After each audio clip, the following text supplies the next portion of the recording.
کہ فطرانہ ادا کرنے سے سرکار نے فرمایا ایک تو روزے کی طہارت ہو جاتی ہے، دوسرا یہ لوگوں کے لیے خوراک بن جاتی ہے۔ دوسرے لفظوں میں اگر میں کچھ عرض کروں تو وہ یوں کہوں گا کہ سرکار نے فرمایا کہ صدقہ فطر ادا کیا کرو، یہ تمہارے روزے کے لیے طہارت بھی بنے گی اور لوگوں کی خوشی کا باعث بھی بنے گا۔ تو یہاں پر میں یہی عرض کروں گا، جیسا پرفتن دور چل رہا ہے، اس دور کے اندر ہم نے فطرانہ ویسے بھی ادا کرنا ہے، آج نہیں تو کل۔ اگر نہیں ادا کریں گے تو اللہ تبارک و تعالیٰ کی بارگاہ میں جواب تو دینا ہی ہوگا۔ اور اسی طرح لوگوں کا یہ طریقہ ہوتا ہے کہ زکوٰۃ بھی اسی مہینے میں ادا کرتے ہیں۔ تو اس کے اندر ایک احتیاط یہ ہے، میں ضروری سمجھتا ہوں کہ عموماً لوگوں کی عادت یہ ہوتی ہے کہ صدقہ فطر یا زکوٰۃ جو ادا کرتے ہیں وہ 20 رمضان کے بعد کرتے ہیں۔ تو لیکن میں یہ عرض کروں گا آج کے اس پرفتن دور کے اندر جیسا کہ صورتحال چل رہی ہے، آپ 20 کی بجائے آج ہی صدقہ فطر ادا کریں۔ اس کی وجہ یہ ہے کہ دیکھیے ایک بندہ جاتا ہے 3 روزے کو ایک درزی کے پاس، جا کے اس کو اپنا سوٹ سلائی کے لیے دیتا ہے، تو آگے سے درزی جواب دیتا ہے بھی میرے پاس بکنگ پہلے سے فل ہو چکی ہے، لہٰذا میرے پاس وقت نہیں ہے، ٹھیک ہے نا، یہ بات یہاں تک۔ تو جب ہم 20 کو صدقہ فطر ادا کریں گے یا 22-23 کو صدقہ فطر ادا کریں گے تو اس کے اندر آپ خود سوچیں کہ 20 کو ہم صدقہ فطر ادا کریں تو وہ جس کو ہم صدقہ فطر دے رہے ہیں وہ بیچارہ بزرگ 5 بیٹیوں کا باپ اکیلا کمانے والا دیہڑی دار، وہ اپنی ایک دیہڑی چھوڑے گا تو 22 تاریخ کو 23 تاریخ کو ٹائم نکال کے وہ اپنے بچوں کے اپنے کپڑے خریدنے جائے گا، پھر واپس آ کے 24 یا 25 کو جا کے وہ جناب کپڑے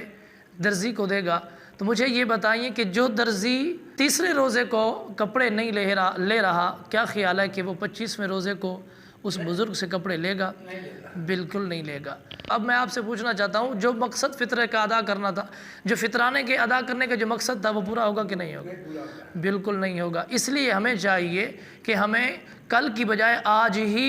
20 کی بجائے آج ہی 25 کی بجائے آج ہی زکوٰۃ بھی ادا کر دینی چاہیے اور فطرانہ بھی ادا کر دینا چاہیے، تاکہ وہ بزرگ بوڑھا اور غریب حضرات جو ہیں وہ اپنی خوشیاں وقت سے خرید کر اپنے بچوں کے دامن میں ڈال سکیں۔ یہ تو ایک بات ہوگی۔ دوسری بات یہ ہے کہ جب ہم صدقہ فطر ادا کرتے ہیں تو اس کے اندر ایک احتیاط ضروری ہے، وہ یہ ہے کہ ہم جب صدقہ فطر ادا کرتے ہیں تو اس کے اندر ہماری جتنی زکوٰۃ بنتی ہے، جو فطرانہ بنتا ہے، تو ہم وہ جناب اٹھا لیتے ہیں اور بازار میں چلے جاتے ہیں۔ کہیں سے جناب عورت مانگنے والی نظر آتی ہے، کہیں سے جناب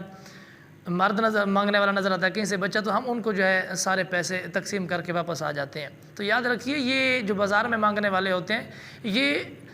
پیشہ ور ہوتے ہیں اور کاروباری ہوتے ہیں،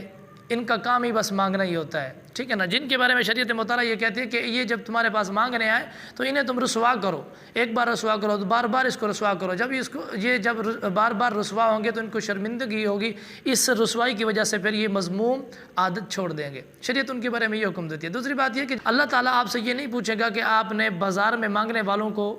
صدقہ فطر یا زکوٰۃ کے پیسے کیوں نہیں دیے، لیکن یاد رکھ لیں یہاں پر ایک اگلا پہلو جو قابل غور ہے وہ یہ ہے کہ بازار میں مانگنے والوں کو اگر آپ پیسے نہیں دیں گے، صدقہ فطر ادا نہیں کریں گے تو اللہ نہیں پوچھے گا، مگر آپ کی گلی میں رہنے والا غریب جس کے بچے بھوک کی وجہ سے تڑپتے رہتے ہیں، اگر آپ نے ان کو اپنا صدقہ فطر ادا نہ کیا تو رب کل قیامت کے دن تم سے پوچھے گا کہ جو تمہارے صدقہ فطر کا اور تمہاری زکوٰۃ کا مستحق تھا اس کے بچے تو بھوک کی وجہ سے تڑپتے رہے، تو بازار کے اندر مانگنے والوں کو پیسے نچھاور کرتا رہا ہے۔ اور اسی طرح جو ہمارے ہمسائے ہیں اور جو ہمارے رشتہ دار ہیں، اگر ہم نے ان کا خیال نہ کیا، صدقہ فطر اور زکوٰۃ کے پیسے انہیں نہ دیے، تو کل قیامت کے دن رب کی بارگاہ میں ہمیں جواب دینا ہوگا۔ اس لیے آج کی گفتگو کا دوسرا پوائنٹ یہ ہے کہ آپ کوشش کریں اپنے زکوٰۃ اور فطرانہ کے جو پیسے اور رقم ہے وہ بجائے بازار میں مانگنے والوں کو دینے کے اپنے ارد گرد رہنے والے ہمسایوں کا اور جو آپ کے رشتہ دار ہیں جو مجبور ہیں، سفید پوش ہے، ان کے اندر تقسیم کرنے کی کوشش فرمائیں۔ اور تیسری بات یہ ہے کہ یہ اکثر سوال کیا جاتا ہے کہ صدقہ فطر کتنا ادا کیا جائے، تو اس کا ایک ایسا اصول بتا کے جاتا ہوں، زندگی کے لیے آپ کو کافی ہوگا۔ دیکھ لیجئے آپ صدقہ فطر جب ادا کریں تو آپ 2 کلو آٹا چکی والا جو اچھا ہوتا ہے، اچھی قیمت والا ہوتا ہے، 2 کلو آٹا چکی والا ایک بندے کی طرف سے ادا کریں، یا اس کی قیمت جو بنتی ہے وہ آپ ایک بندے کی طرف سے ادا کریں۔ اسی طرح مثال کے طور پر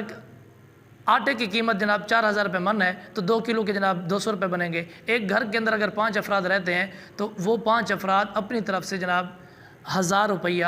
صدقہ فطر ادا کریں گے۔ یہ 5 افراد کی طرف سے یہ صدقہ فطر ادا ہو جائے گا۔ کوشش یہ کریں کہ جتنا